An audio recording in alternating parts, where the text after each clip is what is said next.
नमस्कार मंडळी, आजची रेसिपी आहे चटणी एक पण फायदे अनेक. हो मंडळी, आजची रेसिपी भरपूर अशा इन्ग्रेडियंट्सनी बनलेली आहे. चला तर बघ मंडळी, वेळ वाया न घालवता झटपट रेसिपीला सुरुवात करूया. तर सर्वप्रथम इथे आपण शेंगदाणे घेणार आहोत. तर इथे मी 1 वाटी शेंगदाणे घेतले आहेत.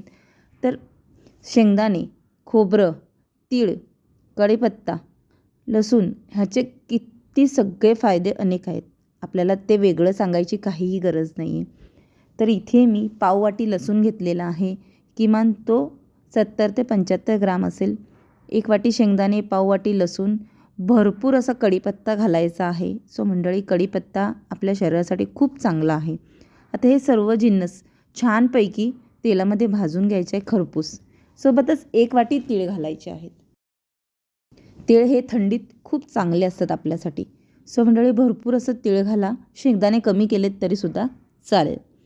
आता हे छानपैकी भाजून घ्यायचं आहे, अगदी तीळ तडतड उडेपर्यंत. सोबतच आपण इथे 1 वाटी खोबरं खिसून घातलेलं आहे. ते सुद्धा ह्या सर्व जिन्नससोबत भाजून घ्यायचं आहे.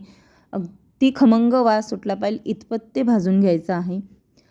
अगदी 7 ते 8 मिनटं सर्व जिन्नस भाजायला लागतात, जास्त काही वेळ लागत नाही. आता हे सर्व जिन्नस भाजून झालेले आहेत. आता आपण एका ताटात काढून घेऊया, ते थंड होऊ द्यायचं आहे आपल्याला. तर मंडळी, सगळे जिन्नस आपल्याला थंड करायचे आहेत. पुन्हा त्याच कढईमध्ये आपण इथे 50 ग्राम तिखट किंवा साधी बेडगी मिरची घेतली तरीसुद्धा चालेल. इथे लहान मुलं खाणार आहेत म्हणून मी बेडगी मिरची घेतलेली आहे. तुम्ही तिखट घेतलीत तरीसुद्धा काही हरकत नाही.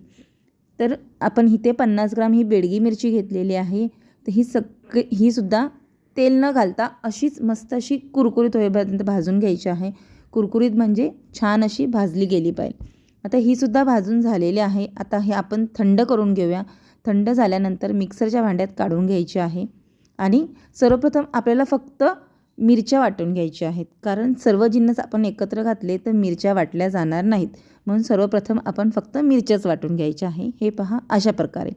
आता आपण जे भाजलेले तीळ, खोबरं, शेंगदाणे हे सर्व जिन्नस यामध्ये घालून घ्यायचं आहे. कढीपत्त्याचं प्रमाण तुम्ही तुमच्या आवडीनुसार कमी जास्त करू शकता.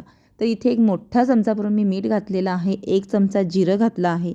आता हे सर्व छानपैकी मिक्सरमध्ये वाटून घ्यायचं आहे. हे पहा, अशा पद्धतीचं.